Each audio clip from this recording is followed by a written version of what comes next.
पनवेल महानगरपालिका प्रभाग क्रमांक 19 मध्ये मतदान केंद्रावर गोंधळ झाला असल्याचं कळतंय। भाजप आणि महाविकास आघाडीच्या कार्यकर्त्यांमध्ये जोरदार भांडण झालं।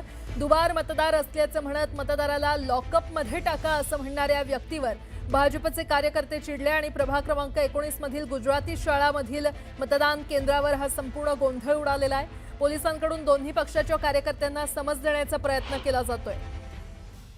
आज मतदानाचा मोठा दिवस आणि पनवेल महानगरपालिका प्रभाग क्रमांक 19 मध्ये मतदान केंद्रावर गोंधळ झाला असल्याचं पाहायला मिळतंय। भाजप आणि महाविकास आघाडीच्या कार्यकर्त्यांमध्ये जोरदार भांडण झालं। दुबार मतदार असल्याचं म्हणत या मतदाराला लॉकअपमध्ये टाका असं म्हणणाऱ्या व्यक्तीवर भाजपचे कार्यकर्ते एक प्रकारे चिडले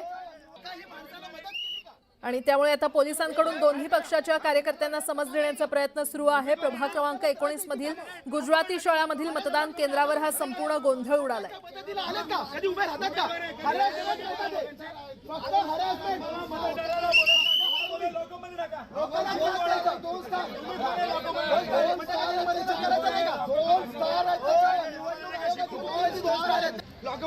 आणि या संदर्भात अधिक माहिती देत आहेत आमचे प्रतिनिधी मोहन जाधव आपल्यासोबत जोडले गेलेले आहेत। मोहन, नेमकं काय गोंधळ उडालाय, काय सुरू आहे तिकडे?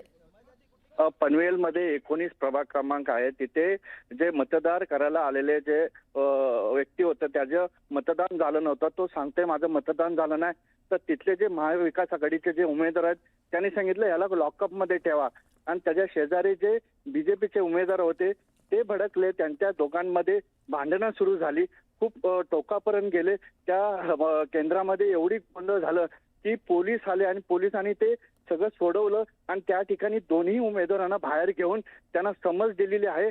मोठ्या प्रमाणात तिथे गोंधळ झाला, एवढा आवाज झाला की सगळे धावून त्या ठिकाणी पोलीस यंत्रणा त्या ठिकाणी येऊन ते सगळं शांत केलं आणि दोन्ही उमेदवारांना समज देऊन बाहेर काढण्यात आलं।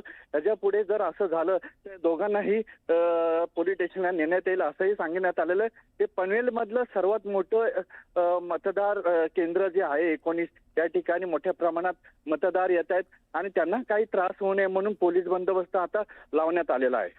बरं मोहन, धन्यवाद या संपूर्ण माहितीसाठी। तर भूषण गगराणी यांच्याशी बातचीत केलेली आहे आमच्या प्रतिनिधी सुस्मिता यांनी, पाहूयात। उनके जो रिप्रेजेंटेटिव हैं उनके भी नाम दिए हुए हैं, तो सभी तरह से मतलब ऑन ऑल फ्रंट्स जो काउंटिंग की जो तैयारी है वो हमारी पूरी हो चुकी है। शुक्रिया, थैंक यू। भूषण गगराणीजी आपल्यासोबत आहे। तुम्ही मतदाराचा हक्क बजावलाय, आयुक्त म्हणून निवडणूक प्रक्रियेवरती तुमचं लक्ष होतं, यावेळची निवडणूक वेगळी कशी?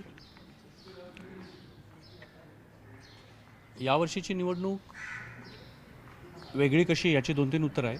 एक तर ह्याचा जो मूळ संदर्भ आहे विधानसभा इलेक्शन, तर विधानसभा इलेक्शनमध्ये आपल्याला कल्पना आहे की महापालिकेला सगळ्यात पहिल्यांदा आत्तापर्यंतच्या इतिहासामध्ये निवडणुकीची जबाबदारी देण्यात आली होती। महापालिका निवडणूक अर्थातच महापालिकेतर्फेच प्रत्येक वेळेला घेतली जाते। यावेळेला आम्ही मतदान केंद्रांची संख्या मोठ्या प्रमाणावरती वाढवली। साधारणतः 7,500 मतदान केंद्र असतात, यावेळेला आम्ही 10,123 मतदान केंद्र केले की ज्याच्यामुळं मतदारांना मोठ्या प्रमाणावरती सुविधा मिळेल। त्याचबरोबर ज्या ठिकाणी मागणी आली आणि ज्या ठिकाणी राजकीय अडचणी नव्हत्या अशा 700 ठिकाणी आम्ही गृहनिर्माण संस्थांच्यामध्ये देखील मतदार केंद्र उपलब्ध करून दिलेली आहेत। या व्यतिरिक्त फार मोठ्या प्रमाणावरती मनुष्यबळ मागच्या कुठल्याही निवडणुकांपेक्षा जास्त, कारण मतदार केंद्रांची संख्या वाढली की अर्थातच तुम्हाला तेवढं मनुष्यबळ पण लागेल, तर जवळपास 80,000 पेक्षा जास्त मनुष्यबळ या ठिकाणी आम्ही तैनात करून दिलं होतं की ज्याच्यामध्ये पोलिसांचा समावेश नाही, पोलीस स्वतंत्रपणे आहेत, त्यांचे जवळपास 25,000 लोक। तर एवढ्या मोठ्या प्रमाणावरती मतदान केंद्रावरती आपण आणि मतदान प्रक्रियेमध्ये लोकांना आणि आपल्या लोकांना प्रशिक्षित केलेलं होतं। या व्यतिरिक्त यावेळेला आपल्याला जे निवडणूक आयोगाकडनं EVM मतदान जे मशीन असतात ते जे उपलब्ध करून दिलेले होते ते देखील यावेळेला पूर्वीच्या EVM पेक्षा हे वेगळे होते, त्याच्यामुळे त्याचं देखील मोठ्या प्रमाणावरती प्रशिक्षण आम्ही या ठिकाणी लोकांना उपलब्ध करून दिलेलं आहे। तर मला वाटतं की मागच्या निवडणुकांपेक्षा यावेळेचा व्याप आणि व्यापकता ही जास्त आहे आणि त्या पद्धतीने आता एक मोठी बातमी, नांदेड महापालिकेसाठी मतदान प्रक्रिया सुरू आहे। प्रभाग 4 हनुमानगड मधील महात्मा फुले शाळा या मतदान केंद्रात एक ईव्हीएम मशीन बंद पडली होती। तांत्रिक बिघाड आल्याने ही मशीन बंद पडली होती आणि त्यामुळे काही काळ मतदान प्रक्रिया खोळंबली। मात्र काही वेळात ही मशीन पुन्हा सुरू झालेली आहे। मतदान प्रक्रिया आता पुन्हा एकदा सुरू झालेली आहे। नांदेडमधले हे अपडेट्स आपण पाहतोय। नांदेडमध्ये मतदान केंद्रावर एक ईव्हीएम मशीन बंद पडली होती, मात्र आता ती पुन्हा सुरू झाली आणि त्यामुळे पुन्हा एकदा मतदान प्रक्रिया सुरू झालेली आहे।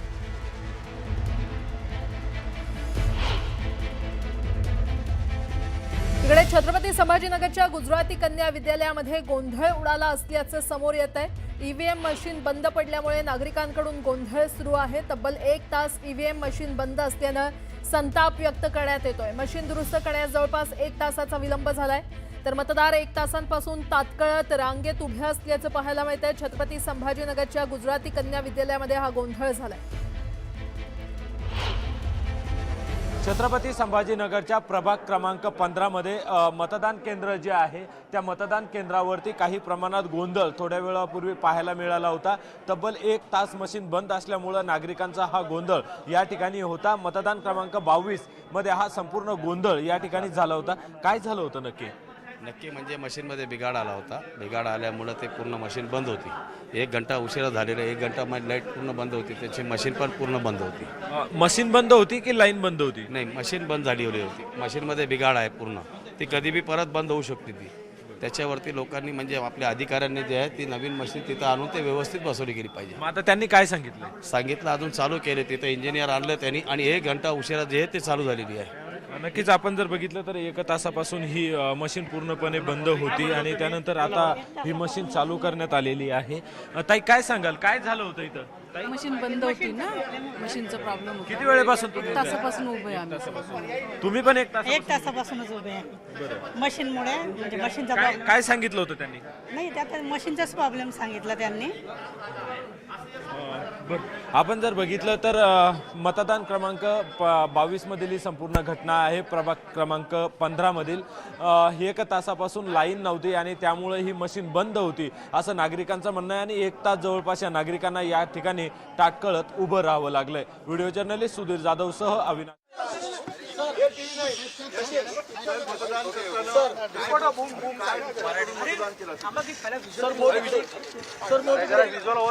मतदान करायला आलोय कारण आय थिंक प्रत्येकाचं ओपिनियन, प्रत्येकाचं वोट मॅटर्स म्हणून मी आलोय। त्यामुळे मी हेच रिक्वेस्ट करतो सगळ्यांना की या आणि मतदान करा, कारण आपले जे ओपिनियन्स आहेत, आपला जो विचार आहे तो येऊन इथे मांडायचा हा एक आपल्याला ही वेळ आहे, तर ती नक्कीच तुम्ही याचा वापर करावा आणि नीट तऱ्हेने वापर करावा।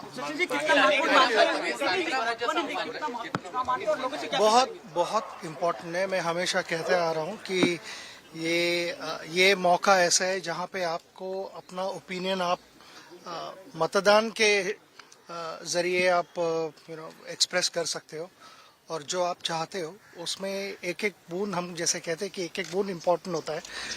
तो ये अगर रिजल्ट जो आप चाहते हो वो अगर रियलाइज करना है तो हर एक इंसान को आके मतदान करना चाहिए।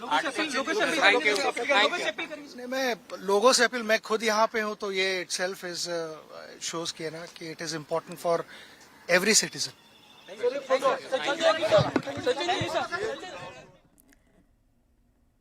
सचिन तेंडुलकर मतदानासाठी आलेले आहेत, त्यानंतर सना मलिक या देखील मतदान करण्यासाठी, आपल्या मतदानाचा हक्क बजावण्यासाठी पोहोचल्यात। काय नेमकी प्रतिसाद मिळतो मतदान केंद्रावरती आज जाऊन आलेला आहे कसं? लोकांकडे आम्ही बघितलं तेव्हा खूप उत्साहाने लोक घरातून बाहेर पडलेले आहे मतदानासाठी आणि आपण तुमच्या माध्यमातून सर्व मुंबईकर आणि जिथे जिथे महानगरपालिकेच्या निवडणूक चालू आहे त्यांना फक्त एक निवेदन करणार की तुम्ही जास्तीत जास्त बाहेर पडून वोटचे तुमचे जे अधिकार आहे ते वोट करून आपल्या डेमोक्रेसीमध्ये तुमचे जे अधिकार संविधानाने दिले आहे त्यांचा तुम्ही यूज करा आणि जास्त जास्त लोकांना जिथे जिथे निवडणूक चालू आहे आजच्या दिवस जिथे मतदान आहे तिकडे मतदान करून डेमोक्रेसीला तुम्ही एक विजयीसारखं तुम्ही संविधानमध्ये आणि आता नाशिकमधून मोठी बातमी. नाशिकच्या प्रभाग क्रमांक 26 मध्ये देखील मशीनमध्ये बिघाड झाला असल्याचं कळतंय. भाजपचे पुरस्कृत उमेदवार यांच्या नावासमोरील बटण दाबलं जात नसल्याची तक्रार करण्यात येते. तक्रारीत तथ्य आढळल्यानंतर दुसरं मशीन लावण्यात आलं, मात्र दुसरं मशीनही नादुरुस्त असल्यानं मतदारांचा खोळंबा झालाय. प्रभाग क्रमांक 26 मधील बूथ क्रमांक 16 दक्षिणमुखी हनुमान मंदिर या मतदान केंद्रावरील मशीनमध्ये बिघाड झाला असल्याची माहिती मिळते. भाजपचे पुरस्कृत उमेदवार मोहिनी अशोक पवार यांच्या नावासमोरील बटण दाबलं जात नसल्याची तक्रार काही मतदारांनी केली आणि त्यानंतर दुसरं मशीन इथे लावण्यात आलं, मात्र ते मशीन देखील त्या मशीनमध्ये देखील बिघाड असल्यानं गोंधळ निर्माण झालेला आहे.